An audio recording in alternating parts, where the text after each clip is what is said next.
Welcome back. In our sports news, Porto fans celebrated through the night after their team beat closest challengers Benfica 2-1 at the Luz Stadium in Lisbon in a thrilling Clásico on Sunday to reclaim the league title from Benfica.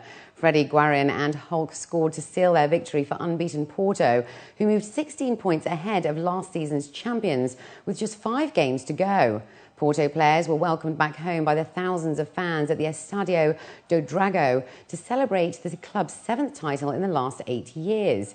The team has dominated the season, leading throughout, dropping only 4 points in 25 matches. The Northern club would become only the second team in the league's history to complete a season undefeated if they avoid losing any of their remaining 5 games.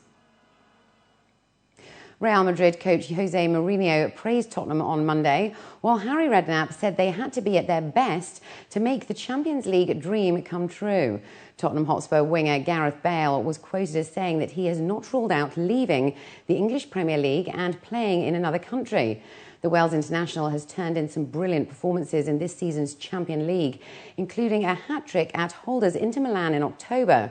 He's been linked with some of Europe's top clubs, including Real Madrid and Barcelona, but last month signed a new 4.5-year contract with Tottenham through to 2015.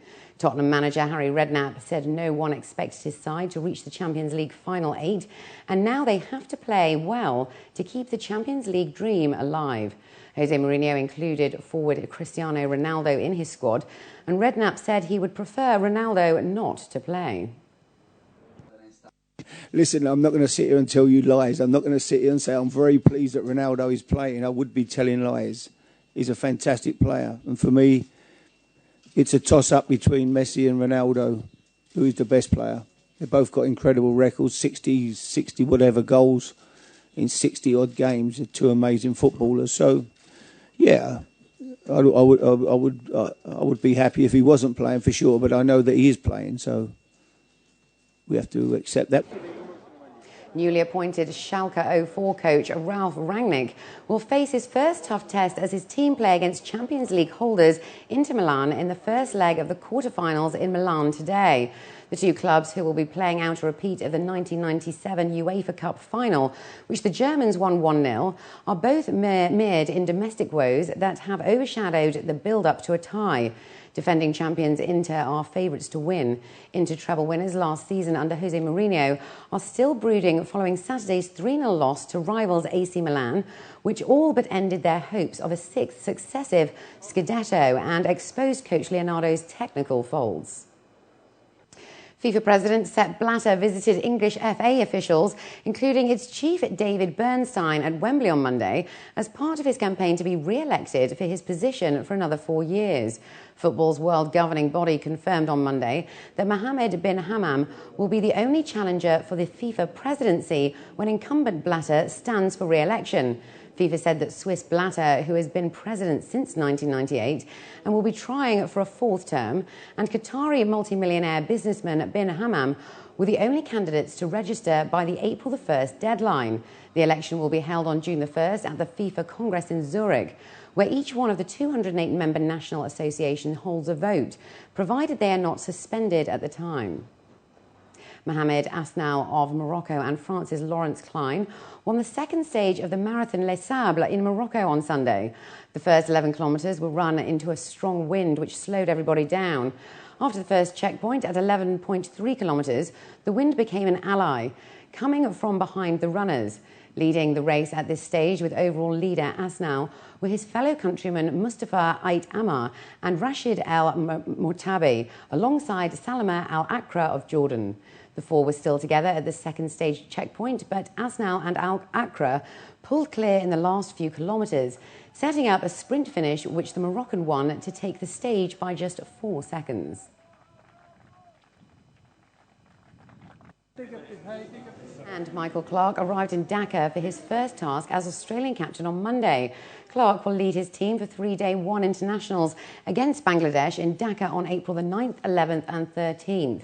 Clarke assumed the role, often described as the second most important in Australia, after that of the Prime Minister last Wednesday. Clarke has said it will not be until the first match in Dhaka on Saturday that he would probably realise his new status. And now moving on from sport, marquee photographers William Eggleston and Man Ray are expected to lead sales at Christie's and Sotheby's spring photograph auctions to be held in New York this month. Eggleston's Memphis, which has also become known as Tricycle, is part of the artist's groundbreaking 1976 exhibition of colour photographs at the Museum of Modern Art. The Christie's sale will also feature 2 photographs of Marilyn Monroe. A rare moment captured by Richard Avedon of Monroe by herself on a photo shoot looking sullen is expected to fetch between $200,000 to $300,000. And the highlight of the sale is expected to be Man Ray's photo montage with nude and studio light. The highlight of the sale is a Man Ray photo montage from 1933, which we have estimated at $100,000 to $150,000. It's really one of his most important pieces from that year. It's a quintessential Man Ray. Very few prints of it are located, and none of them has all of the bells and whistles that this one does. It's mounted, fully signed, fully stamped by Man Ray, and it's in fantastic condition, so we do expect it to do well. And with that, let's take a look at the international and local weather forecast for tomorrow.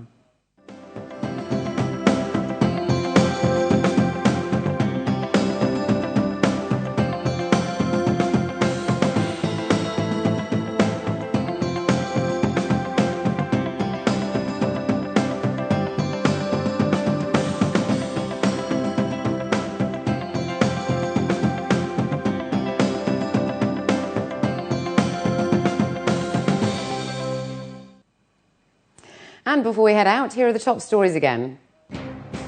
Ruler of Dubai attends DED Business Excellence Awards ceremony. University of New Orleans honors UAE for $100 million contribution. Towers light up to show support for Japan.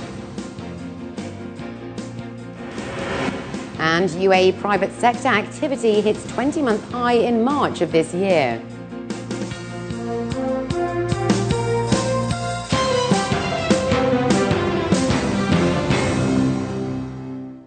Well, that brings us to the end of the bulletin. As always, we'd love to hear your comments. You can write to us at news@city7tv.com, or why not call us on 04367 2230. And please do join our Facebook page. From the entire news team, it's goodbye for now.